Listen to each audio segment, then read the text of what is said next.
జనవరి 31, 2026న శని త్రయోదశి రోజున జ్యోతిష్య శాస్త్రం ప్రకారం శనిదేవుడు రాశులపై చూపే ప్రభావాలు ప్రజల జీవితాల్లో ముఖ్యంగా కనిపించనున్నాయి. శనిదేవుడు కర్మలకు, న్యాయానికి అధిపతిగా ప్రసిద్ధి చెందారు. సూర్యపుత్రుడైన ఆయన నెమ్మదిగా సంచరిస్తూ ఒక్కో రాశిలో సుమారు 2.5 సంవత్సరాలు ఉండి వ్యక్తుల కర్మలకు అనుగుణంగా ఫలితాలను ఇస్తారు.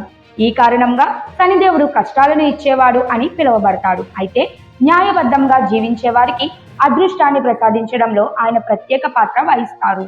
శని ప్రభావం వ్యక్తుల విద్య, ఉద్యోగ, వ్యాపారం, ఆరోగ్యం, కుటుంబ జీవితంపై ప్రభావం చూపుతుందని జ్యోతిష నిపుణులు తెలిపారు. శనిదేవుడు సానుకూల అనుగ్రహం ఉన్న వారికి ఈ రోజున ఉన్న కష్టాలు తొలగి ఉద్యోగ, వ్యాపార, చదువుల్లో పురోగతి కలగడం సాధ్యమవుతుంది. అంతేకాకుండా కొన్ని రాశులలో చిన్న మొత్తం కష్టాలు, ఆలోచన ఒత్తిడి, ఆలస్యం అనుకొని ఖర్చులు రావచ్చు. రాశి ప్రకారం పరిహారాలు కూడా సూచించబడ్డాయి. మేషరాశి వారికి శివుడికి రుద్రాభిషేకం చేయడం వల్ల నువ్వులు దానం చేయడం శుభకరమని సూచించారు. వృషభ రాశి వారికి శని సానుకూల ఫలితాలను ఇస్తుంది.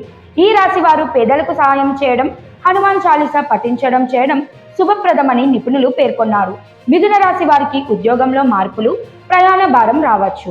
ఈ రాశి వారు శనివారం శనిదేవుడి ఆవాల నూనెతో దీపం వెలిగించడం, నల్ల కుక్కలకు ఆహారం పెట్టడం శుభకరమని సూచించారు. కర్కాటక రాశి వారు అప్రమత్తంగా ఉండాలి. శివారాధన, నల్ల వస్త్రాల దానం మంచి ఫలితాలను ఇస్తాయి. సింహరాశి వారికి వ్యాపార భాగస్వామ్యంలో ఇబ్బందులు, వైవాహిక జీవితంలో ఒత్తిడి ఉండవచ్చు. ఈ రాశి వారు పేదలకు సాయం చేయడం, శనిదేవుడికి తైలాభిషేకం చేయడం శుభప్రదం. కన్యా రాశి వారు శత్రు భయం, ఆరోగ్య సమస్యలు ఎదుర్కోవచ్చు. ఈ రాశి వారు శనివారం నియమాలు పాటించడం, విష్ణు సహస్రనామం పారాయణం చేయడం శుభకరంగా ఉంటుంది. తులారాశి వారికి కెరీర్లో ఆటంకాలు తగ్గుతాయి. ఈ రాశి వారు పేదలకు సాయం చేయడం, శని మంత్ర జపం చేయడం మంచి ఫలితాలను ఇస్తుంది. వృశ్చిక రాశి వారికి కుటుంబంలో కలహాలు, ఆర్థిక సమస్యలు ఎదుర్కోవచ్చు. ఈ రాశి వారు రావి చెట్టు కింద దీపం వెలిగించడం, ఆంజనేయ స్వామిని పూజించడం శుభప్రదం. ధనుస్సు రాశి వారికి శని సానుకూలత ఫలితాలను ఇస్తుంది. ఈ రాశి వారు నల్ల నువ్వులు దానం చేయడం శుభకరంగా ఉంటుంది. మకర రాశి వారు ఆర్థిక వృద్ధి, కష్టానికి తగిన ఫలితాలను పొందుతారు. ఈ రాశి వారు శని స్తోత్రం పఠించడం ద్వారా లాభం పొందవచ్చు. కుంభరాశి వారు మానసిక ఒత్తిడి ఎదుర్కొంటారు. ఈ రాశి వారు శనివారం ఉపవాసం ఉండటం, హనుమాన్ చాలీసా పఠించడం శుభకరంగా ఉంటుంది. మీనరాశి వారికి ఆకస్మిక మార్పులు, ఖర్చులు, సమస్యలు ఎదుర్కోవచ్చు. ఈ రాశి వారు పేదలకు అన్నదానం చేయడం, శివారాధన చేయడం మంచి ఫలితాలను ఇస్తుంది.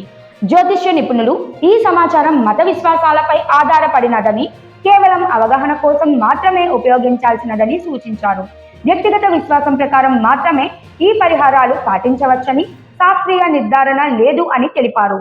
ఈ శని త్రయోదశి రోజున ప్రజలు సరైన పద్ధతిలో శనిదేవుడి అనుగ్రహం కోసం ఈ సూచనలు పాటించడం ద్వారా విద్య, ఉద్యోగం, వ్యాపారం మరియు వ్యక్తిగత జీవితంలో శుభ ఫలితాలు పొందగలుగుతారని చెప్పారు.